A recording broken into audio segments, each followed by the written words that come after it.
Hello students, welcome to the class. My name is Priya Soni and I will be teaching you human anatomy and physiology. So बच्चों आज ये हमारा may be 14th या 13th lecture है. तो हम लोग क्या कर चुके हैं, हम लोग अपना जो स्केलेटल सिस्टम है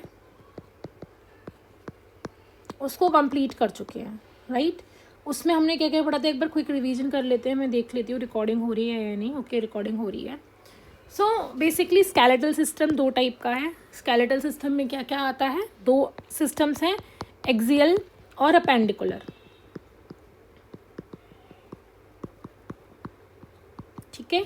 सो एक्सियल में हमने पढ़ लिया था, एक्सियल में हमने स्कल पढ़ लिया, हायोइड बोन पढ़ लिया, रिब्स पढ़ ली, रिब केज पढ़ लिया, है ना, और थोरेक्स रीजन पढ़ लिया, और हम लोगों ने वर्टेब्रल कॉलम पढ़ लिया. ठीक है. देन हमने अपेंडिकुलर में लिम्स पढ़ा, पेल्विक ग्रिडल पढ़ा,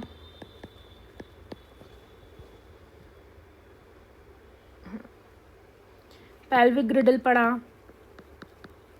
पेक्टोरल ग्रिडल पढ़ा, राइट. हमने इसके अलावा अपर लिम्स, लोअर लिम्स,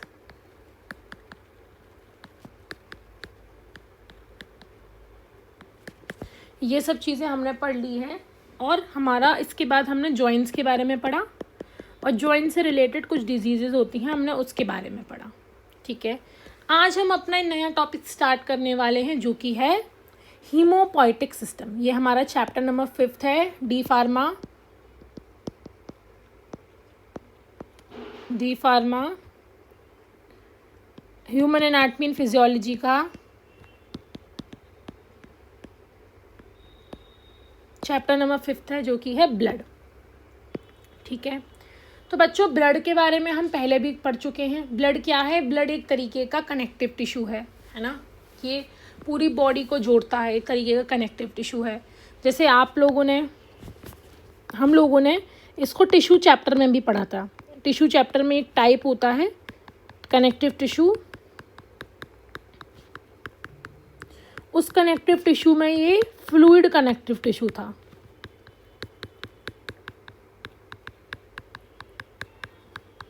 ठीक है. ये एक तरीके का फ्लूइड कनेक्टिव टिश्यू था. दो तरीके के थे बेसिकली, ब्लड और लिम्फ. हम लोगों ने ये पूरा चार्ट भी बनाया था और पढ़ा भी था, राइट. सो जो ब्लड है ये क्या है, एक तरीके का कनेक्टिव टिश्यू है. क्या होता है, ब्लड एक फ्लूइड कनेक्टिव टिश्यू है जिसके जो प्लाज्मा, इसका जो मेन कंपोनेंट है वो होता है प्लाज्मा. ठीक है. ब्लड हैवियर होता है देन वाटर. देखो कैसे,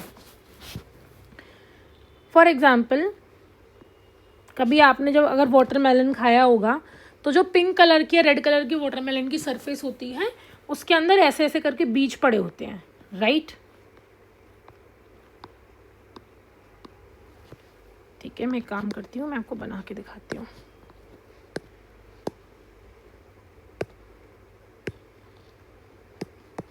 ऐसे आपका मानो ये वाटरमेलन का कोई सरफेस है. इसके अंदर क्या है, इसके अंदर छोटे छोटे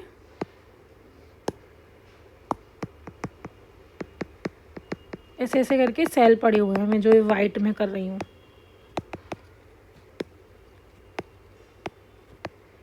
जगह जगह जगह जगह सीड्स है फॉर एग्जांपल, है ना. जगह जगह जगह जगह सीड्स हैं. ऐसे ही जो ब्लड होता है वो एक फ्लूइड या एक्स्ट्रा सेलुलर मतलब फ्लूइड के बीच होता है ना. ये मानो ये क्या है, फ्लूइड है ना. जैसे ये आपका वाटरमेलन का हिस्सा था ना जो आप खाते हो पिंक वाला, वो ये है. इसके अंदर बीजों की तरह क्या प्रेजेंट है, इसके अंदर सेल्स प्रेजेंट है. क्या प्रेजेंट है, सेल्स प्रेजेंट है. तो ये क्या है, ये स्ट्रक्चर है हमारे ब्लड का. ये क्या है, ब्लड प्लाज्मा है, और वो क्या है, सेल्स है. तो प्लाज्मा के अंदर सेल्स पड़े होते हैं. जो प्लाज्मा होता है वो लिक्विड पार्ट होता है. समझ में आ गया होगा, अब कोई दिक्कत नहीं है. ये हमारा सेल और प्लाज्मा है. तो बच्चों हम पढ़ते हैं सबसे पहले थोड़ा इंट्रोडक्शन. जो ब्लड है एक तरीके का कनेक्टिव टिश्यू है जो कि बहुत इंपॉर्टेंट रोल प्ले करता है किस में, लाइफ प्रोसेस में. हमारी बॉडी में ऑक्सीजन का ट्रांसफ़र करना, हमारी बॉडी में इम्यूनिटी जनरेट करना, हमारी बॉडी में सारे प्रोसेस करना, है ना, हीट का ट्रांसफ़र करना, वो सारा काम किसका होता है? ब्लड का। ठीक है, क्लियर है, समझ में आया। और ब्लड एक बहुत इंपॉर्टेंट एलिमेंट है। Then haematology is a branch of medical science. Haematology एक मेडिकल साइंस की ऐसी ब्रांच है जो ब्लड फॉर्मिंग टिश्यूज़ और ब्लड से रिलेटेड डिसऑर्डर के बारे में हमें एजुकेशन देती है। और बेसिकली बच्चों जितनी भी चीज़ें हैं हेमेटोलॉजी में, जितने भी ब्लड की टेस्टिंग है ना, जैसे हमने कुछ भी कराया, टोटल ब्लड काउंट कराया, हीमोग्लोबिन टेस्टिंग कराया, है ना, ब्लड ग्रुपिंग कराया, वो सब टेस्टिंग भी हमारी किस में आती है? वो हमारी टेस्टिंग भी हेमेटोलॉजी में आती हैं। क्लियर है, समझ में आया, क्लियर हुआ अच्छी तरीके से। Then the system of organs and tissue including blood bone marrow, spleen, thymus, lymph nodes involve in a production of cellular blood components known as haemopoietic system. ऐसा सिस्टम जो ब्लड की सेल्स बनाने में काम कर रहा है ना, उसको मतलब कोई भी मतलब ब्लड से रिलेटेड कंपोनेंट बना रहा है, या जैसे अब सेल की डेथ होती है तो वो स्प्लीन उसको फिल्टर कर रहा है, वो जो भी फिल्टर कर रहा है, जो भी ब्लड से रिलेटेड काम कर रहा है, उस पूरे ऑर्गन्स को या हम टिश्यूज़ को बोलेंगे हीमोपोएटिक सिस्टम। क्या बोलेंगे? Haemopoietic system. बेसिकली हम सब पढ़ेंगे किसमें? अपने हीमोपोएटिक सिस्टम चैप्टर नंबर 5 में। क्लियर है, अच्छे से समझ में आया? एक बार हम देख लेते हैं, क्योंकि एक बार ऐसा हो चुका है कि रिकॉर्डिंग नहीं हो रही थी। ठीक है, 7 मिनट्स हो गए। क्लियर है, क्लियर हुआ? Then composition of blood. इसको पढ़ने से पहले हम एक चार्ट पढ़ते हैं। ठीक है, हम चार्ट बनाते हैं।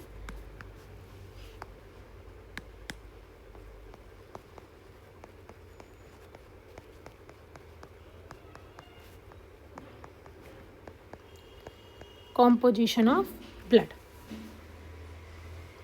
ठीक है, क्या क्या होता है बच्चों ब्लड में? ब्लड में आपको 3 चीज़ें मिलेंगी। क्या? सबसे पहले आपको ब्लड सेल्स मिलेंगे। ठीक है, देन आपको ब्लड प्लेटिलेट्स मिलेंगे, देन आपको प्लाज्मा मिलेगा। क्या क्या मिल रहा है? ब्लड सेल्स, ब्लड प्लेटिलेट्स और ब्लड प्लाज्मा। ठीक है, क्लियर है? हम एक एक करके इन सारे कंपोनेंट्स के बारे में पढ़ेंगे। पहले हम देख लेते हैं, जो ब्लड सेल्स होते हैं वो फिर से 2 टाइप के होते हैं। एक होते हैं इरिथ्रोसाइट्स,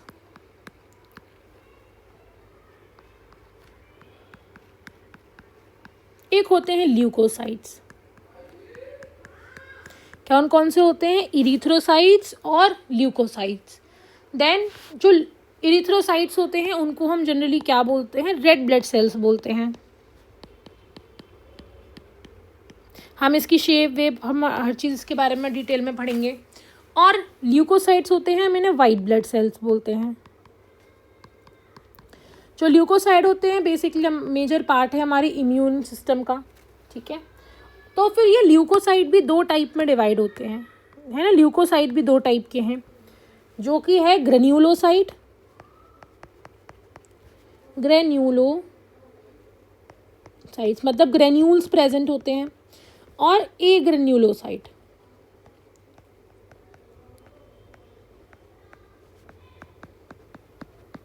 क्लियर हुआ? जो ग्रेन्यूलोसाइट्स हैं बच्चों वो फिर से 3 टाइप के हैं। तो ग्रेन्यूलोसाइट, ए ग्रेन्यूलोसाइट में क्या वो है कि ग्रेन्यूल्स प्रेजेंट हैं अगर सेल के अंदर, है ना, छोटे छोटे स्ट्रक्चर्स प्रेजेंट है, जो एक तरीके से जब आप देखते हो ना छोटे छोटे दाने लाइक स्ट्रक्चर जो प्रेजेंट होते हैं, है ना, वो प्रेजेंट है, तो वो है ग्रेन्यूलोसाइट। और अगर नहीं प्रेजेंट है तो ए ग्रेन्यूलोसाइट। सो ग्रेन्यूलोसाइट 3 टाइप के होते हैं। क्या क्या? न्यूट्रोफिल्स, इसिनोफिल्स और बेसोफिल्स। याद रहेंगे? याद रहेंगे। ए ग्रेन्युलोसाइट फिर से दो टाइप के हैं, क्या, मोनोसाइट्स और लिम्फोसाइट। ठीक है, क्लियर है? अभी के लेवल पे हम इतना पढ़ रहे हैं। तो बेसिकली हमारा पूरा जो ब्लड का कॉन्सेप्ट है वो यही है, हमको ये सब चीज़ें ही अच्छे से पढ़नी है ना। सबसे पहले हम प्लाज्मा के बारे में पढ़ेंगे। मैं आपको बेसिक इंट्रोडक्शन देती हूँ प्लाज्मा के बारे में। प्लाज्मा क्या है? प्लाज्मा एक तरीके का एक्स्ट्रा सेल्यूलर मटेरियल है ब्लड का। ठीक है, इन ब्लड। देन इसका कलर कैसा होता है? बेसिकली स्ट्रॉ कलर्ड, मतलब हल्का सा आपको येलोइश कलर मिलेगा, है ना, येलो और थोड़ा सा ऐसा कलर मिलेगा आपको, ऑरेंजिश टाइप का, है ना, straw colour. Then it is slightly alkaline. क्या है ये? स्लाइटली एल्कलाइन है।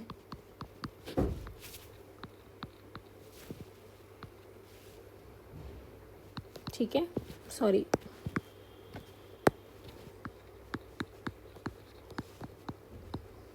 ठीक है। कितना पीएच होता है? पीएच होता है अप्रॉक्स 7.4। ठीक है, और क्या है ये? एक्वस है। क्या है? एक्वस फ्लूइड है। क्या मतलब है? कि जिसके अंदर पानी प्रेजेंट होता है। इतना क्लियर हो गया? समझ में आ गया? ठीक है। जो और सेल्स होती हैं, जो कॉन्स्टिट्यूएंट्स होते हैं, जैसे कि ये ल्यूकोसाइड, एरिथ्रोसाइड, ये सब किस में फ्लोट करती हैं? ये सब फ्लोट करती हैं हमारे प्लाज्मा में। ठीक है, क्लियर हुआ होगा? हम एक बार पढ़ लेते हैं। Composition of blood. ब्लड में लिक्विड मैट्रिक्स होती है जिसको हम कहते हैं प्लाज्मा। ठीक है, सेल्स होते हैं और सेल फ्रैगमेंट्स होते हैं। हम पढ़ चुके हैं ब्लड में क्या क्या है, blood cells, blood platelets and plasma. Then 8% हमारी टोटल बॉडी का जो वेट होता है वो किस में होता है? वो प्लाज्मा होता है ना, हमारी बॉडी का 8% वेट। ठीक है, अडल्ट फीमेल में 4 to 5 लीटर्स ऑफ ब्लड होता है और मेल में 5 to 6 लीटर ऑफ ब्लड होता है। Then more than half of the blood volume in plasma is less than the half formed element. मतलब कि बेसिकली जो ब्लड प्लाज्मा होता है, हाफ ऑफ द वॉल्यूम जो ब्लड का है, मतलब हमारा ब्लड का वॉल्यूम जो है उसका आधा वॉल्यूम तो ब्लड प्लाज्मा का ही होता है, जो एक क्लियर एक्स्ट्रा सेलुलर फ्लूइड है। बेसिकली कलर होता है येलोइश कलर, लेकिन ट्रांसपेरेंट होता है। देन फॉर्म्ड एलिमेंट, और बाकी एलिमेंट्स होते हैं जो हम पढ़ चुके हैं, ब्लड सेल्स, प्लेटिलेट्स, WBC, हम ये पूरा चार्ट में अच्छे से पढ़ चुके हैं। मैं आपको एक बार चार्ट दोबारा दिखा देती हूँ, ये देखो। ठीक है, तो ये सब हमारा ब्लड का टाइप है। क्लियर है? समझ में आया?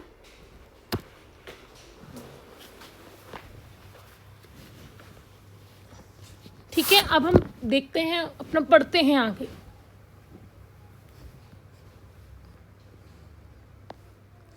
अब हम देखो ब्लड प्लाज्मा के बारे में पढ़ते हैं।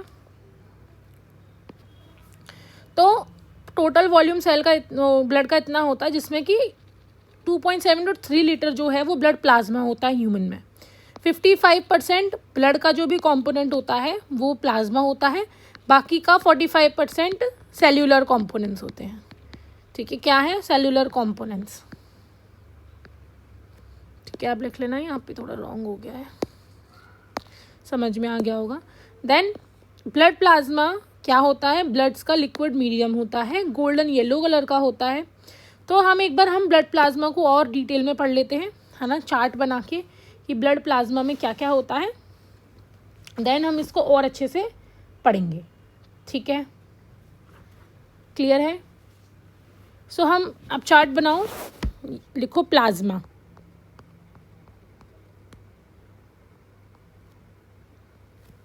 प्लाज्मा में बेसिकली बच्चों 3 चीज़ें होती हैं।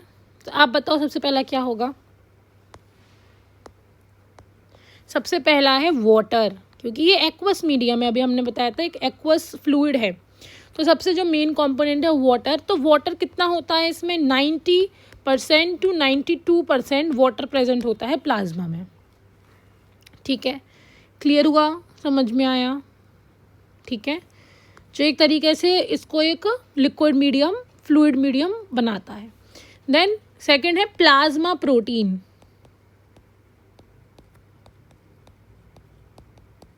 क्या है? Plasma protein. तो 7 to 8% जो होती हैं सॉलिड प्लाज्मा प्रोटीन होती है। ठीक है, समझ में आया? क्लियर हुआ?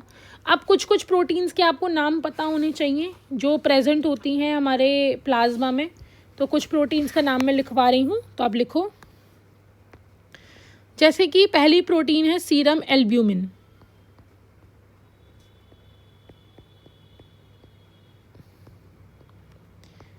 ठीक है, सीरम ग्लोब्यूलिन। ठीक है, हमारे पास है फिब्रिनोजेंस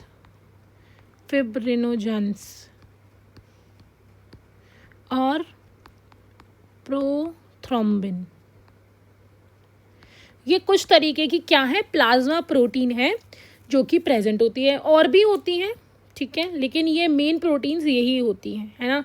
कुछ क्लॉटिंग फैक्टर वगैरह भी प्रेजेंट होते हैं, वो अलग चीज़ है।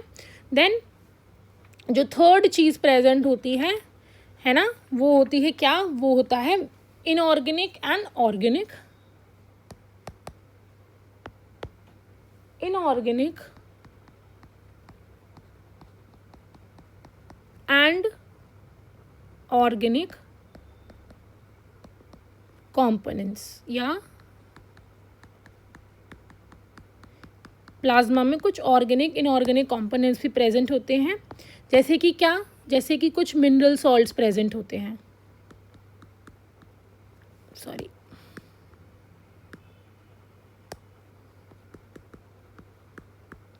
मिनरल सॉल्ट्स प्रेजेंट होते हैं,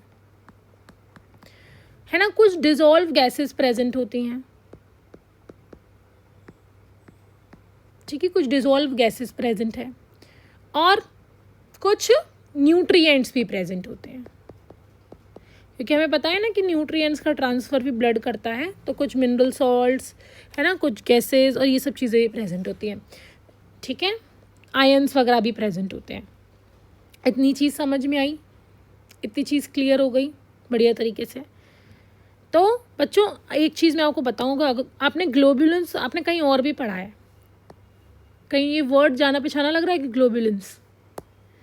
यू आर राइट, इम्यूनोग्लोबुलेंस। तो ग्लोबुलेंस का ही एक टाइप होता है इम्यूनोग्लोबुलेंस, जो हमारी एंटीबॉडीज़ होती हैं बेसिकली, है ना, एंटीबॉडी। क्लियर है? ये क्या है? एक तरीके का इम्यूनोग्लोबुलिन है। आई थिंक ये क्लियर हो गया अच्छे तरीके से। प्लाज्मा कितना होता है? 50 to 60% ब्लड का जो कॉन्स्टिट्यूशन होता है वो प्लाज्मा होता है। प्लाज्मा कैसा होता है? येलोइश गोल्डन कलर का होता है प्लाज्मा। ठीक है, क्लियर है? अब हम पढ़ लेते हैं थोड़ा। प्लाज्मा के ना कोई बहुत इंपॉर्टेंट फंक्शंस होते हैं बॉडी में, ठीक है। जैसे कि ब्लड क्लॉटिंग में, मैं आपको बताऊंगी, पूरी एक एक चीज़ समझाऊंगी। प्रेशर मेंटेन करने में, विस्कोसिटी में, ब्लड प्रेशर में, इरिथ्रोसाइट सेडिमेंटेशन रेट में, है ना। Then act as a protein reservoir, CO2 carriage, antibody transport. देखो एक एक करके हम समझते हैं इसको, क्योंकि ये इंपॉर्टेंट है। आपको अगर ये समझ में नहीं आया तो आपको ब्लड का फंक्शन ही समझ में नहीं आएगा।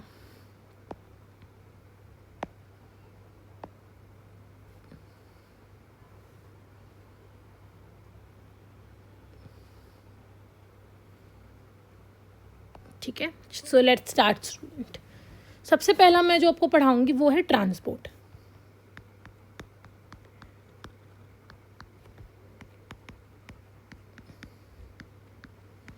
क्या है? ट्रांसपोर्ट। ट्रांसपोर्ट में बच्चों क्या है कि हमने अभी पढ़ा कि जो प्लाज्मा है उसमें कुछ डिसॉल्व गैसेस भी होती हैं, है ना, जैसे CO2 है और भी O2 है, तो और कुछ डिसॉल्व न्यूट्रिएंट्स भी होते हैं। तो उनको एक जगह से दूसरी जगह ट्रांसफ़र करने का काम किसका है? उनको एक जगह से दूसरी जगह ट्रांसपोर्ट करने का काम है हमारे प्लाज्मा का। समझ में आ गया? पहला फंक्शन है ना, पहला फंक्शन है ट्रांसपोर्ट। दूसरा पढ़ते हैं। दूसरा क्या है? दूसरा है retention of fluid in blood. Retention of fluid in blood. साथ में लिखो। इसका क्या मतलब है कि जो ब्लड है, हमें एक चीज़ पता है ब्लड के बारे में कि एक फ्लूइड है नेचर में। हमारी जो वेन्स हैं, जो आर्टरीज हैं, उसके अंदर भी हमारा ब्लड जो है फ्लो करता है। ठीक है, तो ये जो प्लाज्मा है, इसी की वजह से जो ब्लड है इसका नेचर फ्लूइड है। नहीं तो बाकी जो इसमें सेल्स हैं, बाकी जो चीज़ें हैं वो क्या है, बाकी जो चीज़ें हैं वो सॉलिड हैं, वो सेल्स हैं। ठीक है, तो उसको एक फ्लूइड नेचर देने के लिए, उसको एक ऐसा पतला बनाने के लिए जिससे वो नसों में बह सके, वो वेन्स या आर्टरीज और उस चीज़ों में फ्लो कर सके, वो काम किसका होता है, वो काम जो है वो प्लाज्मा करता है। देन नेक्स्ट क्या है बच्चों हमारा, इतना समझ में आ गया, 2 यूज़ अच्छे से। देन है हमारा maintenance of blood pH. Blood का जो पीएच है,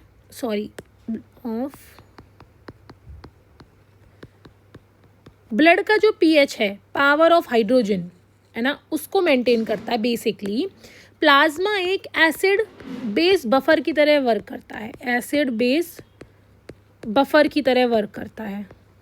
ठीक है, कैसे वर्क करता है, एसिड बेस बफर की तरह। क्या होगा, इस चीज़ को बहुत अच्छे से समझते हैं कि हमें पता है 7.4 पीएच है ना, उसके अलावा इसके अंदर कुछ आयंस भी प्रेजेंट हैं।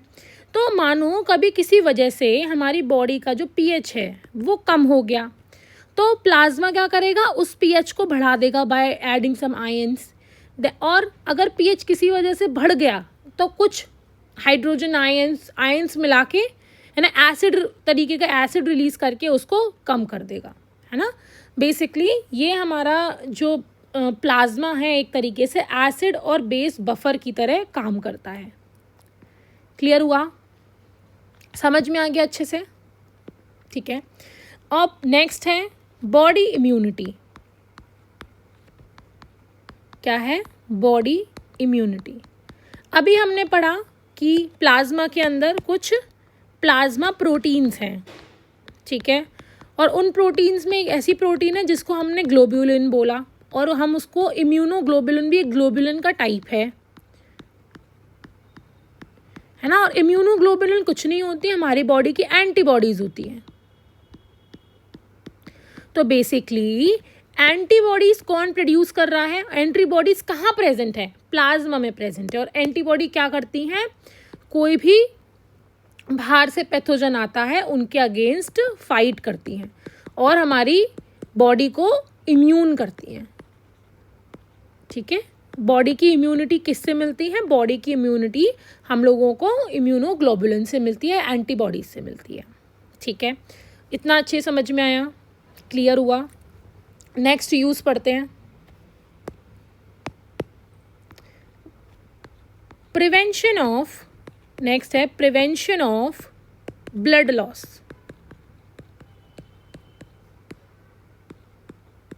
देखो कैसे, हमें पता है कि जैसे अब कभी हमारी चोट लगती है तो थोड़ी देर बाद अपने आप ही जो ब्लड है उसका फ्लो बंद हो जाता है, फ्लो नहीं होता है, फ्लो रुक जाता है। तो बेसिकली क्यों हो रहा है ये, कैसे हो रहा है ये, कि कुछ फैक्टर्स होते हैं जिसको हम बोलते हैं क्लॉटिंग फैक्टर्स। ठीक है, क्या होता है, क्लॉटिंग फैक्टर्स। तो जो हमारा प्लाज्मा होता है उसके अंदर कुछ क्लॉटिंग फैक्टर्स प्रेजेंट होते हैं जो हमारी प्लेटिलेट्स के संग मिलके,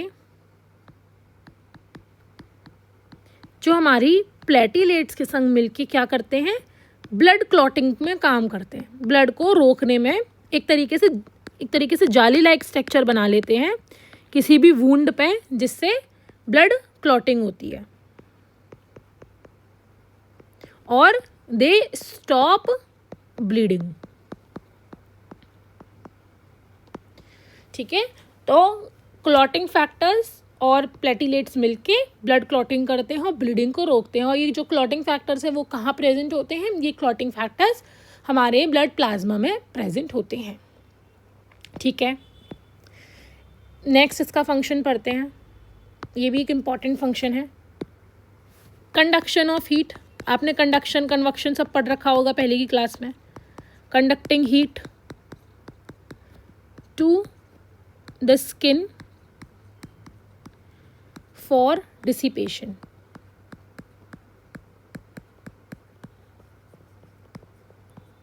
ठीक है, क्या मतलब है, हमारी बॉडी में हीट बनती है, ठीक है, हम वेरियस एक्टिविटी करते हैं, चीज़ होती है जिससे हीट बनती है हमारी बॉडी में। तो हीट वो प्लाज्मा में प्रेजेंट है, फॉर एग्जांपल वो प्लाज्मा में प्रेजेंट है हीट, तो हीट को ट्रांसफ़र करने का काम करती है एक तरीके से। प्लाज्मा हमारी बॉडी का एक ऐसा मीडियम है, जैसे आपको दिया जा रहा है कुछ सामान कि आपको क्या करना है, ये आपको ये पार्सल लेना है और दूसरी जगह ट्रांसफ़र करना है, ठीक है।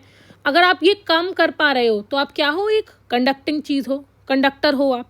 तो बेसिकली प्लाज्मा भी एक कंडक्टर है, ये हीट को एक जगह से लेके दूसरी जगह पहुंचा रहा है। ये कहाँ पहुंचा रहा है, स्किन तक पहुंचा रहा है, बॉडी में बन रही है, अंदर कहीं भी हमारा कोई भी चीज़ है वो क्या कर रही है, हीट प्रोड्यूस कर रही है ना। बॉडी के अंदर वेरियस एक्टिविटीज़ चलती हैं, रेस्पिरेशन चलता है, डाइजेशन चलता है, हीट प्रोड्यूस होती है, और वो हीट कहाँ है, वो प्लाज्मा में आ जाती है, और प्लाज्मा उसको स्किन तक ट्रांसफ़र कर देता है, जिससे ये पूरी होल बॉडी में इवनली ट्रांसफ़र हो जाए। तो हीट को कंडक्ट करना भी किसका काम है, कंडक्टिंग हीट, डिसिपेटिंग मतलब जगह जगह उसको ट्रांसफ़र करना, और एक और रिस्पॉन्सिबिलिटी प्लाज्मा पे है कि यूनिफॉर्म डिस्ट्रीब्यूट करना। क्या करना, यूनिफॉर्म डिस्ट्रीब्यूट करना हीट को ऑल ओवर ह्यूमन बॉडी पे। ठीक है, क्लियर हो गया, आपको फंक्शन समझ में आ गया प्लाज्मा कितना इंपॉर्टेंट है। ठीक है, CO2 कैरेज हमने बताया कि गैसेस को हम ट्रांसफ़र करते हैं। जब आपने कभी ब्लड टेस्ट कराया होगा तो आपको ESR दिखा होगा, है ना, ESR आपको दिखा होगा, जिसको हम कहते हैं इरिथ्रोसाइट सेडिमेंटेशन रेट। तो बेसिकली ऐसा होता है कि सेडिमेंटेशन प्रोसेस आपने पढ़ी होगी, है ना। ये क्या होता है एक तरीके से कि सेटल डाउन होना, है ना। बेसिकली इसका सिंपल सा क्या मतलब है, ठीक है, इसका सिंपल सा मतलब है कि ये जो हमारा प्यारा प्लाज्मा है ये एक लिक्विड मीडियम प्रोवाइड करता है ना, हम लोगों को एक फ्लूइड मीडियम प्रोवाइड करता है, ये जिससे क्या करता है, जो सेडिमेंटेशन रेट होती है इरिथ्रोसाइट की, ठीक है, उसको कंट्रोल करता है ना, उसके बारे में उसको देखता है कि ये कितनी रेट होनी चाहिए।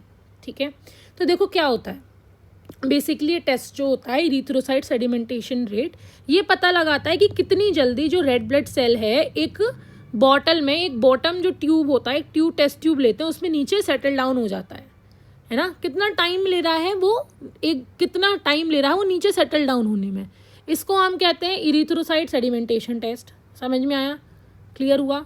और वो किससे कंसर्न होता है, वो प्लाज्मा से कंसर्न होता है। ठीक है, समझ में आया, क्लियर है। नेक्स्ट पढ़ते हैं ब्लड क्लॉटिंग, हमने बता दिया क्योंकि इसमें क्लॉटिंग फैक्टर्स होते हैं। Clear. Then we have viscosity, कितना जो ब्लड है वो कितना थिक होगा वो भी प्लाज्मा डिपेंड करता है। अगर प्लाज्मा का लेवल अच्छा है, वाटर अच्छा है, हाइड्रेटेड है बॉडी, तो जो विस्कोसिटी होगी वो कम होगी, नहीं तो विस्कोसिटी ज़्यादा होगी। ब्लड प्रेशर बॉडी में, अब हम कहते हैं ना, जैसे किसी को जब हार्ट की प्रॉब्लम होती है तो इसका जो ब्लड है वो थिक हो गया, और फिर उनको जो डॉक्टर होता है ना वो जो डायलेट करने के लिए और ब्लड को पतला करने के लिए मेडिसिन देता है। तो अगर जो प्लाज्मा है वो सही अमाउंट में प्रेजेंट है, उसमें वाटर सही अमाउंट में प्रेजेंट है, तो जो ब्लड है वो थिन रहेगा, जिससे वजह से ब्लड प्रेशर जो भी है वो भी कंट्रोल में रहेगा। एंटीबॉडीज़ हमने पढ़ ली। ऑस्मोटिक प्रेशर, देखो ये क्या है, हमारा प्लाज्मा है, ये क्या है, एक्स्ट्रा सेलुलर मैट्रिक्स है, इसके अंदर कोई भी सेल है ना, तो प्लाज्मा का प्रेशर डिपेंड करेगा कि अंदर इनका प्रेशर कैसा रहेगा। फॉर एग्जांपल कि यहाँ पे प्रेशर में चेंज आया, उससे क्या हो सकता है, उससे जो सेल है वो बस्ट भी हो सकती है। तो बेसिकली मेंटेन करना ऑस्मोटिक प्रेशर को, वो भी किसका काम है, वो भी एक प्लाज्मा प्रोटीन का काम है, वो सॉरी प्रोटीन नहीं, प्लाज्मा का काम है ना। फ्लूइड में कैसे डिस्ट्रीब्यूशन हो रहा है ब्लड्स एंड टिश्यूज़ का, है ना, distribution of fluid between blood and tissue, की प्लाज्मा कैसे ब्लड और टिश्यू के बीच में सर्कुलेट हो रहा है, या फ्लूइड का डिस्ट्रीब्यूशन कैसे हो रहा है, वो भी हमारा ये ब्लड प्लाज्मा ही बताता है। ठीक है, आप जब इसको रीड करोगे आपको सब समझ में आ जाएगा। तो आपको ये भी पढ़ने हैं और उसके साथ आपको ये सब चीज़ें भी लर्न करनी है, ठीक है। आप ऐसे दिमाग में एक माइंड मैप बना सकते हो, मैंने इस वजह से आपको ये बना के दिया है ना। मैं आपको ये शेयर भी कर दूँगी, तो आप साथ में ड्रॉ भी कर सकते हो, ठीक है। समझ में आ गया होगा आपको। देखते हैं स्टूडेंट्स कितना टाइम हो गया। तो आज का लेक्चर हम यहीं ख़त्म करते हैं। हम नेक्स्ट क्लास में पढ़ेंगे अपना इरिथ्रोसाइट्स के बारे में, जो कि रेड ब्लड सेल्स होते हैं, ठीक है। उनके फंक्शंस पढ़ेंगे, उनके भी वेरियस फंक्शंस हैं। कुछ डिजीज़ेज़ हो जाती हैं जब उनकी कमी होती है, कुछ अगर वो बढ़ जाते हैं तो भी कुछ डिजीज़ेज़ हो जाती हैं। दैन बहुत इंपॉर्टेंट जो हमारी बॉडी इम्यूनिटी से रिलेटेड वाइट ब्लड सेल्स पढ़ेंगे। तो stay tuned. So we will see you in the next class.